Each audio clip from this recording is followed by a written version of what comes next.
1969. The world watches as astronauts take their first steps on the moon. That's one small step for man. But the race wasn't only in space. The moon landings provided the US with a priceless piece of propaganda against the Russians. In fact, some people think that it was so valuable that they would have done anything to achieve it, even if it meant having to fake it.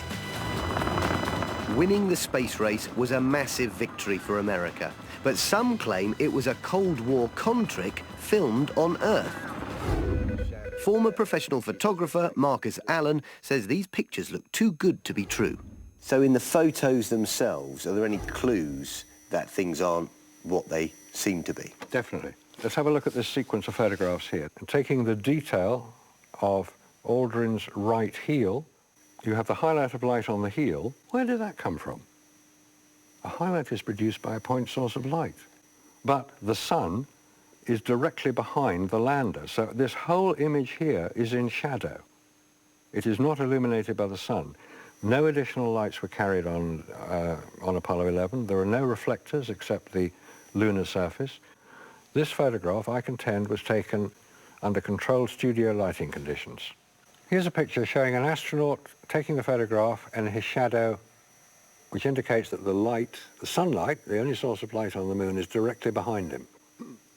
But then you look at this rock just off to his right, and the shadow is at right angles to the astronaut's shadow.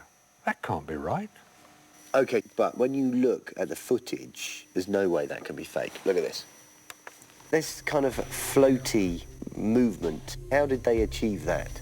Well, very straightforward. You would film it at normal speed and then slow it down.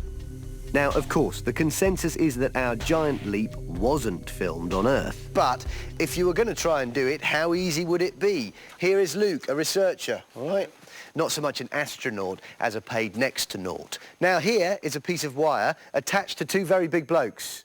Yeah, all right. So what we do next is we pick Luke up and then we slow him down. OK, Luke, visor down, please. Don't forget you're on the moon. Action.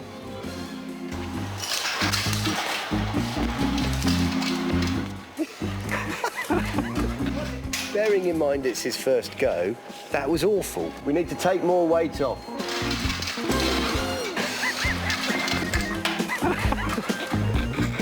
Try and keep your hands in front of you, a bit like ski poles, because that's what they do on the NASA stuff. Action. OK, yeah. Now we're getting there. Yeah, we're getting there. Best one yet. What we should really do is slow it down. OK, yeah, and then see if it's any more convincing. Yeah. Because at the moment, I'm kind of with NASA.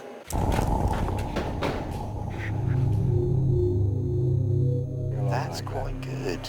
Perfect with the limb and the rover and you and the old flag.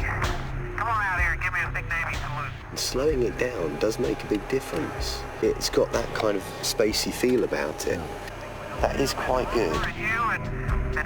I could possibly watch that and maybe think that it looked like the one I've seen before from NASA. Of course, NASA denies the conspiracy theories, and scientists say there's rock-solid evidence that man went to the moon. We have 400 kilograms of rocks brought back by the Apollo astronauts. They've been analysed by scientists all over the world, and no one has been able to say that these rocks come from the Earth. One of the things is that the shadows on a lot of the still photographs don't seem to go in the same direction. But actually, it's very hard to get a sense of distance when you're looking at these lunar pictures. And if things are much further away, it will appear that the shadows aren't parallel. So actually what we're seeing on the moon is the same as we see on the Earth, and it's just coming down to perspective. Whatever happened 40 years ago, our fascination with the moon isn't over. China's said to be planning a moonwalk by 2024. And then we will know what's been going on, because of course when they get there, they'll find all the flags and all the other stuff that the Americans left behind, won't they?